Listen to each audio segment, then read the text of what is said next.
अस्सलाम वालेकुम, मेरा नाम यासिर अली है और आज हम पाइथन के एक और लेक्चर के साथ आपकी खिदमत में हाजिर हैं। तो आज हम एक छोटा सा कॉन्सेप्ट और देखते हैं बिफोर मूविंग अहेड, जिसकी हमें अक्सर ज़रूरत पड़ेगी कि अगर हम बजाय इसके कि हम ये एक वैल्यू हार्ड कोडेड किसी वेरिएबल में स्टोर करें, हम यूज़र से क्या इनपुट ले सकते हैं पाइथन में। तो yes, we can do that और उसके लिए हम एक स्टेटमेंट इस्तेमाल करते हैं which is called as input. यानी इनपुट एक पाइथन का बिल्ट इन फंक्शन है। जिस तरह प्रिंट का फंक्शन है वो मेमोरी से वैल्यू उठा के स्क्रीन पर डिस्प्ले करता है, या सिर्फ यू कैन से कि वो रिजल्ट को कंसोल पे या आउटपुट पे हमें देता है, दिखाता है। बिल्कुल इसी तरह इनपुट का जो फंक्शन है ये हमें कंसोल से यूज़र से इनपुट लेके उस इनपुट वैल्यू को मेमोरी में स्टोर करता है। So let's see how does it work. So last time हमने जैसे किया था ना a इक्वल्स टू 90 या कोई भी वेरिएबल दे के, अब हम करते हैं जी कि एक वेरिएबल लेते हैं num1 और इसमें असाइन कर देते हैं इनपुट। तो अब बेसिकली ये जो इनपुट का फंक्शन है ये यूज़र को प्रॉम्प्ट करेगा। यानी अगर मैं इस हालत में इस प्रोग्राम को चलाता हूँ तो व्हाट इट डू इज़ कि ये यहाँ पे स्टॉप हो गया। स्टॉप का मतलब है कि इनपुट की स्टेटमेंट में इसे स्टॉप किया हुआ और तब तक ये आगे नहीं चलेगा जब तक यूज़र यहाँ कंसोल में कोई इनपुट वैल्यू ना दे दे। लेट्स सपोज मैं यहाँ पे 678 या कोई भी वैल्यू एंटर करता हूँ और वैल्यू एंटर करने के बाद जो ही एंटर की प्रेस की तो उसने मुझे, यानी वो जो कंट्रोल को ब्लॉक किया हुआ था उसने उसने रिलीज़ कर दिया और आगे मेरा प्रोग्राम एग्जीक्यूट होकर ख़त्म हो गया, बिकॉज इसके बाद कोई और स्टेटमेंट ही नहीं है जिसको मैंने एग्जीक्यूट कराया। सो इस स्टेटमेंट ने क्या किया, इनपुट का function it waits for the user to enter any number और एनी इनपुट, कोई भी स्ट्रिंग हो सकती है, बूलियन कुछ भी। जो ही यूज़र ने कोई वैल्यू एंटर की तो वो उस वैल्यू को स्ट्रेट अवे उठा के लेफ्ट साइड num1 एक वेरिएबल में स्टोर कर देगा। अब ये वेरिएबल का काम बिल्कुल उसी तरह डाटा को स्टोर करना है जैसे हमने लास्ट लेक्चर में एक डायग्राम में देखा था। अगर आपने लास्ट लेक्चर अभी तक नहीं देखा तो वीडियो डिस्क्रिप्शन में लास्ट लेक्चर का लिंक मौजूद है, पूरी प्ले लिस्ट का लिंक मौजूद है। आप अगर इसे शुरू से देखें तो that would be easier for you to understand the Python. Anyways, so यहाँ पे इस केस में जब हम इस प्रोग्राम को चलाते हैं तो यहाँ पे यूज़र को कोई इंडिकेशन नहीं है कि यूज़र को क्या करना है। सो यूज़र माइट गेट कंफ्यूज। तो इस काम से बचने के लिए हम क्या करते हैं, इस इनपुट के फंक्शन में कोई भी एक स्ट्रिंग पास कर देते हैं। मिसाल के तौर पे मैं यूज़र को एक प्रॉम्प्ट मैसेज दे देता हूँ कि इंटर अ नंबर। अब इसका मतलब ये होगा कि ये एक यूज़र को क्लियर इंडिकेशन चली जाएगी कि what user is suppose to do when he runs the program. So मैं इस प्रोग्राम को ब्रेक करता हूँ, स्क्रीन को क्लियर करता हूँ और दोबारा इस प्रोग्राम को एग्जीक्यूट करता हूँ। तो दिस टाइम उसने मुझे कहा enter a number, meaning that कि यूज़र को क्लियर मैसेज जा रहा है कि user is suppose to now enter number. User ने 12 नंबर एंटर किया and it it it has nothing to do after this statement, so that's why मुझे program को टर्मिनेट कर दिया उसने। अब मुझे अगला काम करना है। मिसाल के तौर पे अगर मैं ये चाहता हूँ कि यूज़र ने जो भी इनपुट दिया है उसी को वापस प्रिंट करना है स्क्रीन के ऊपर, तो मैं प्रिंट की हेल्प ले सकता हूँ जैसे मैंने पहले कहा था num1। और अब अगर मैं यहाँ पे दोबारा जाऊँ और दोबारा इस प्रोग्राम को एग्जीक्यूट करूँ, it will ask me for a number. मैंने 34 एंटर किया एंड देन एंटर प्रेस किया तो उसने 34 को आउटपुट में दे दिया। अब जैसा कि हमने लास्ट टाइम भी देखा था कि हम किसी भी वेरिएबल की डेटा टाइप को चेक कर सकते हैं, तो हम ये चेक करते हैं कि यूज़र ने जो भी वैल्यू दी वो किस फॉर्म में, यानी उसकी कौन सी टाइप जो है वो किस टाइप की वैल्यू के तौर पे स्टोर होती है मेमोरी के अंदर।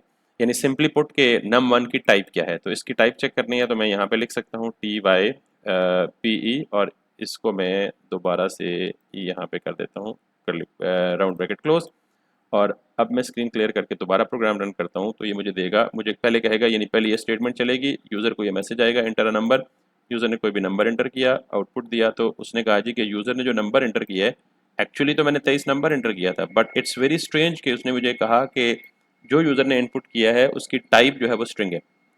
तो ये याद रखिएगा कि बाय डिफ़ॉल्ट इनपुट फंक्शन से, पाइथन के बिल्ट इन इनपुट फंक्शन से जब भी हम इनपुट लेते हैं कंसोल स्क्रीन के थ्रू तो वो इनपुट एक स्ट्रिंग के तौर पे ट्रीट होती है। तो इसका मतलब है कि num1 में एक स्ट्रिंग स्टोर हुई हुई है।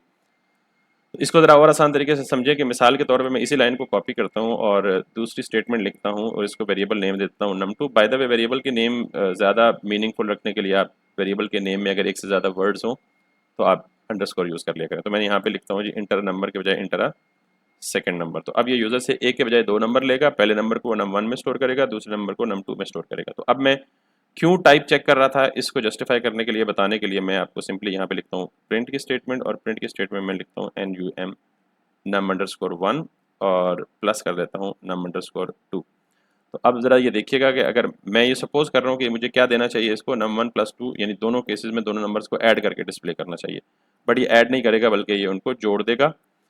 यानी मैंने नंबर पहला एंटर किया 90, दूसरा नंबर भी मैंने एंटर कर दिया 90, तो इंस्टेड ऑफ 180 रिजल्ट इसे कैलकुलेशन का देना चाहिए था, इसने मुझे दिया 90 90। तो ये याद रखिएगा कि जब भी हम यानी हमें ये पता लग गया था कि इनपुट बाय डिफ़ॉल्ट स्ट्रिंग के तौर पे वैल्यू लेके स्टोर करता है वेरिएबल में। तो हम जब दो स्ट्रिंग्स को आपस में ऐड करते हैं तो इंस्टेड के वो दो स्ट्रिंग्स आपस में ऐड हो वो कॉन्कैटिनेट हो जाती हैं, यानी दोनों एक दूसरे के साथ मिल के शो हो जाती हैं, जुड़ जाती हैं। इनको हम कॉन्कैटिनेशन कहते हैं। तो व्हाट इफ के मुझे इन दोनों का सम कैलकुलेट करना है तो कैसे कर सकता हूँ? ये कॉन्सेप्ट हमने लास्ट टाइम पढ़ा था कि हम पार्सिंग कर सकते हैं या कास्टिंग कर सकते हैं, यानी एक डेटा टाइप को दूसरी डेटा टाइप में कन्वर्ट कर सकते हैं। तो अब मैं ये चाहता हूँ कि जी मेरे पास एक इंट का बिल्ट इन फंक्शन है, इसमें अगर मैं num1 पास कर दूँ तो ये मुझे वापस जो रिटर्न रिजल्ट देगा उसको मैं एक नए वेरिएबल में सेव कर लूँ, मेरी मर्जी, या चाहे मैं उसी वेरिएबल में सेव कर दूँ। इन दिस केस मैं num1 में ही स्टोर कर देता हूँ इसको कन्वर्ट करके, और सेम इसी वेरिएबल को मैं कॉपी या इसी लाइन को मैं कॉपी करता हूँ पेस्ट करके num2। तो अब बेसिकली ये क्या हो रहा है कि सॉरी टू ये हो रहा है कि मैंने यूज़र से इनपुट लिया, उसे num1 में स्टोर किया। अब num1 को मैं इंट के फंक्शन में पास करूँ तो ये इंट के फंक्शन में पास होने के बाद मुझे कास्ट करके ये इसको नंबर बना देगा। अब num1 में इसकी जो टाइप होगी वो न्यूमेरिक होगी, same case with the num2। अब जब मैं इनको ऐड करूंगा तो that straight away is going to give me the calculated result instead of actually concatenating it. मैं अगर 90 दूं और फिर 90 दूं तो then in this case I do have the result 180। तो याद रखिएगा जब भी आप इनपुट स्टेटमेंट यूज़ करेंगे और इनपुट स्टेटमेंट के यूज़ करने के नतीजे में जो वैल्यू आपसे प्रॉम्प्ट के ज़रिए लेगा उस वैल्यू को वो स्ट्रिंग ट्रीट करेगा, और जब उस वेरिएबल में आप सेव करेंगे तो उसकी कैलकुलेशन या कोई भी मैथमेटिकल ऑपरेशन परफॉर्म करने के लिए ज़रूरी है कि आपको उनको कास्ट करना पड़ेगा नंबर में। So this is how actually we use the input function for the different scenarios. But I think आज के लिए इतना ही। आई होप कि आपको इनपुट स्टेटमेंट और इनपुट स्टेटमेंट कैसे यूज़ होती है विद वेरिएबल्स और विद टाइप कास्टिंग इसकी समझ आ गई होगी। अगर आपको कोई इशू या प्रॉब्लम है तो प्लीज़ कमेंट में ज़रूर मेंशन कीजिएगा। I will actually try to answer every question. Thank you very much.